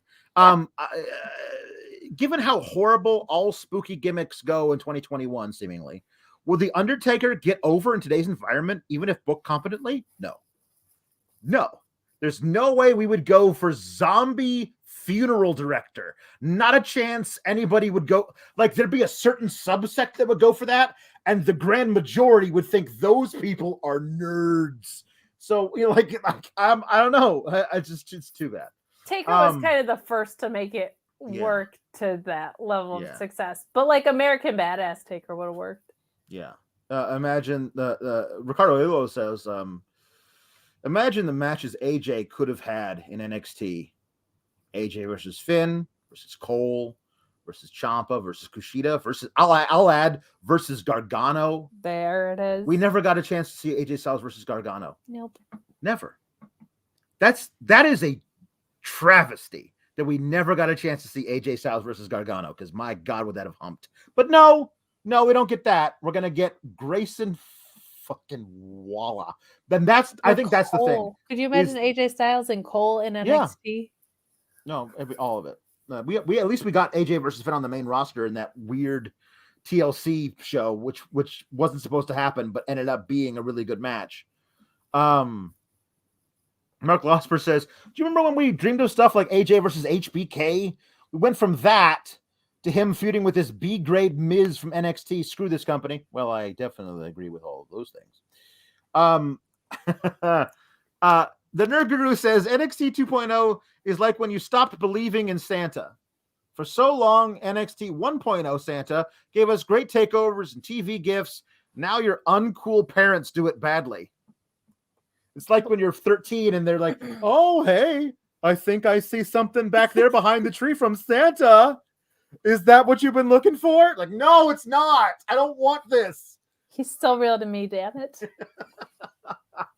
R26 says, I have not watched any of NXT 2.0 since it started, but tonight that streak continued.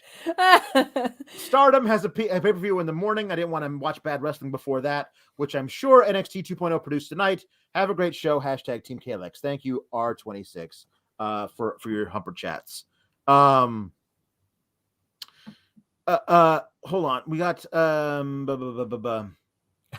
Luis says, if we're gonna do AJ in NXT, have AJ versus Tony D. I'd like to see those promo battles. That'd be a lot of fun with Tony D. I'm like, hey, what you wait, TNA? Listen, my uncle runs a strip club. I know all about TNA, but I never saw. I don't know. Like, anyway, I'll make an impact on you, you son of a. Jay Blood said, didn't watch NXT. I come here for the entertaining version. By the way, Sonny Kiss and Joe Janela had a banger on Dark. Love y'all. I've heard so many good things about that match. I'm going to go watch it after this. Their Dark match when I was in Newark was fantastic. Yeah. Yeah.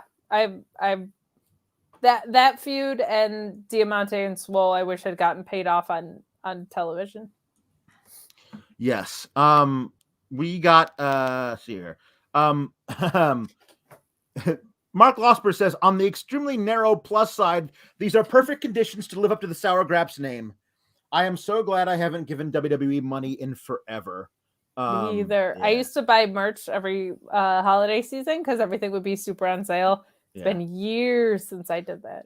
I was just thinking about AJ Styles and Tony D. Mm-hmm. What if Tony D just no-sold all of Japan? Like they're talking about New Japan and he's like, what's Japan? Like just doesn't acknowledge anywhere but Italy and the United States. Freaking what? New Japan. What's the old Japan? I never been. Is it like Mexico and New Mexico? New Mexico Pro Wrestling. Yeah. Some stupid punk says, y'all remember when you got to do an AEW Rampage review? Remember how fun that was? Let's go back and live in that time. But hey, Dynamite is tomorrow. Thank you both for being awesome. Kate, your Twitter gets me through the workday. Hashtag Team French Press. Thank you. I'm not on that team currently because we needed to take a break. But book celebrity J. Shell Nicole. Yeah, she's gonna be in books. Two books. Sweet. She's awesome. And I'm gonna be on her show this Friday where we're gonna fantasy book some stuff. We taped it like weeks ago, and all of the stuff I fantasy booked can no longer come true because things happened between then and now. So it's like, whatever. But she said, hi friends. Yes, you were. Hi friends. Hope you're having a good day. Happy New Year, besties. Happy New Year to all. Happy birthday, famous woman. Kate's Bang says, as much as we like to shit on NXT, what's your most memorable part of NXT this year? And what are you hopeful for in 2022? Well, listen, if you want to go back to prior to the change, somebody opportunity is my face. Can we start there? Yeah, that's your name. That's their name. Well, let's ask them right here. What do you think? Why do you have a cowlick cut into you? Why are you so bad at being straightened today? There was some really good stuff in the first half of the year. There really, really was. Dragunov and Walter certainly part of it, was but like there was match of the year candidate. There was some really, really great stuff back then, and it's all gone now. Except for the only thing I remember of these last few months is how much I love Tony D. Like it's just I really am very excited for him and Breaker's future in this company and all over wrestling. I would say I would throw Carmelo Hayes into that mix. Yeah, that's true. I guess to me he existed before the change. That's fair. That's very fair. So that's interesting. Okay. We got one from Sean Blanford. And I don't want to get into a whole thing about it, but I do want to read it. It says, part of me hopes Roman no-shows day one and vacates the Universal title. I get being a company guy, but between the COVID outbreaks and all the releases the last 2 years, they deserve this. Well, let me tell you what's not going to happen, but I echo your sentiment. I do think he should put his foot down about some stuff. Like, Vince, if I get this, it's a bad way for me. So, can we please at least test when I have to be in town kind of stuff? Yeah. As bad as they are about things, yeah, I feel like that is something that they would have worked out behind closed doors. I would hope so. The Badger to One Jam Beard says, R.I.P. John Madden. Can Alex do a Madden voice? No. I can't. I like, well, hey, no, you go down here, you turn around, and then throw your pass, and then I know I don't. I haven't actually. No, I can't do it. That sounded like a mix between Walter and Tony D and Eddie Kingston all in one. Just like... yeah. John Madden definitely needed to end all of his calls with Patna. The Nerd Guru says the best part of NXT 2021 is Cole killing Cross on the mic. The sad part, yet also bright side of it, is that they're both gone from this shit show. Oh man, if you haven't read the comments or heard Cross talking about his time in NXT and the main roster on Renee podcast, it was take a listen. Something. Okay, here we go. Only 3 more jukeboxes. Ryan Sullivan says, can Tony D nervously, that's not something that's in Tony D's vocabulary, by the way, Ryan. Can Tony D nervously ask the love of his life, Mona, for a kiss on New Year's Eve? By the way, Tony and Mona are brother and sister. I don't know what the hell you people are doing. No, there's too many weirdos on the internet for that. No. Sorry. No. Ryan Sullivan, listen, I don't know what you're. Please, no. We got the step host thing over on the other review show. No, they're weird enough. They're weird enough. We don't need any of that. But I don't know how he would nervously do anything, honestly. Hey, you come over here, put a smackaroo on the old mouth. Like, that's basically it. So thank you for the super chat. I just don't think I could. I was just wondering, perhaps if you could, perhaps indulge me when the ball drops and the clock strikes to 12. Might I be able to, I don't know, kiss you? No, that's not how. No, I think that's like 6th grade Tony D. Yeah. All right, we got one for I don't know, a duet. Which I don't know if this is a duet, but we'll do it. We'll duet. We'll duet. So I guess we'll just go back and forth because it is New Year's Eve this weekend. And the one that they play when the ball drops in Times Square is very famous. It's New York, New York, which fits into, it's one of Tony D's 2 hometowns. So by that thinking we should also be doing Chicago by Frank Sinatra, but that's okay. No, it's a different one. So I'll let you start with the first line and then I'll go on from there. I wish I had my Rockettes kicking in here. Yeah. Start spreading the news. I'm leaving today. I want to be a part of it. New York. These vagabond shoes are longing to stray right through the very heart of it. New York. I want to wake up in a city that doesn't sleep and find I'm king of the hill, top of the heap, a number one. These little town blues are melting away. I'll make a brand new start of it in old New York.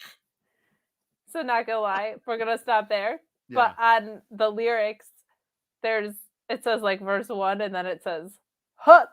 Yep. I That's thought. Ryan Sullivan says, I had to choose Moni because Kate has one impression. That's not true. I also do Avril Lavigne. It's true. She does. And that's it. I have 2 impressions. That's it. All right. And here it is, the last of the night. It's the Regal rap of the week is Set Adrift on Memory Bliss. Sent in by Zach Barber, of course. It is the first rap song by a black artist to hit number 1. All right. Here we go. All right. Get me into Regal here. Haven't done Regal today. War games. Here we go.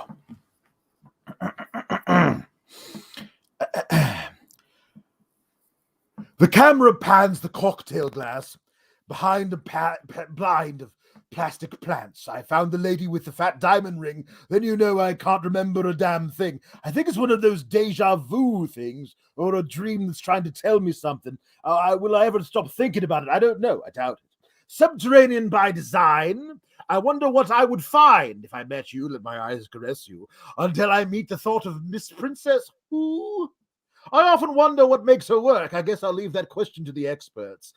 Assuming there are some out there, they're probably alone, solitaire. I can remember when I caught up with a pastime intimate friend. She said, I bet you're probably gonna say I look lovely, but you probably don't think nothing of me. She was right, though. I can't lie. She's one of those corners in my mind, and I just put her right back with the rest. That's the way it goes, it guessed. Baby, you send me set adrift on memory bliss of you.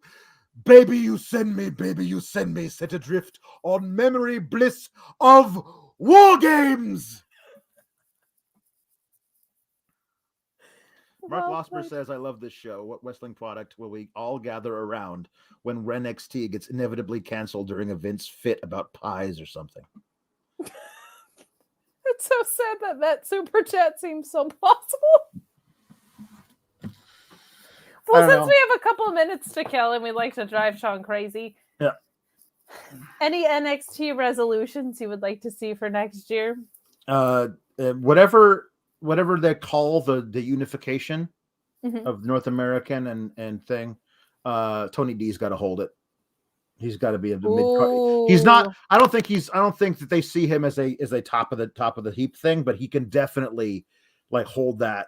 And the thing about it is that he can back it up in the ring so that he doesn't have to be and his character shouldn't be a chicken shit heel. So like him coming out there and we're like, hey, which one of you want to come and get your head stove in? Like that could be a lot of fun to him doing open challenges. That could be really, really good, you know. But you gotta pay up to get beat up. Like you gotta come in and put down money. Oh, I'd love that. Good. Yeah. Mine is just for them to let William Regal out of whatever closet he's in. Oh, I miss William. Me too. War games. Well, hey, have him come back and do that. Yeah, I don't honestly like. It's just I feel like a bunch of their top guys are not going to be around this time next year in NXT. They're all going to be up. Like they won't give them time to season. Like I feel like Waller's going up immediately. Breaker's going to be up there by I don't know, by Mania maybe. Like Carmelo's gonna. Carmelo will go up to take the IC title from Shinsuke and be in a tag team for 4 months for no reason. Yeah, something like that. All right. Next year is New Year's Evil. Next week is New Year's Evil. So we're gonna have our New Year's celebration. I'm planning on having noisemakers and a silly hat. And maybe I'll figure out a way to like make a ball drop from up here. I don't know. That's probably not going to happen. So don't hold me to that. But you have a tuxedo shirt. I do have a tuxedo shirt. I have dresses.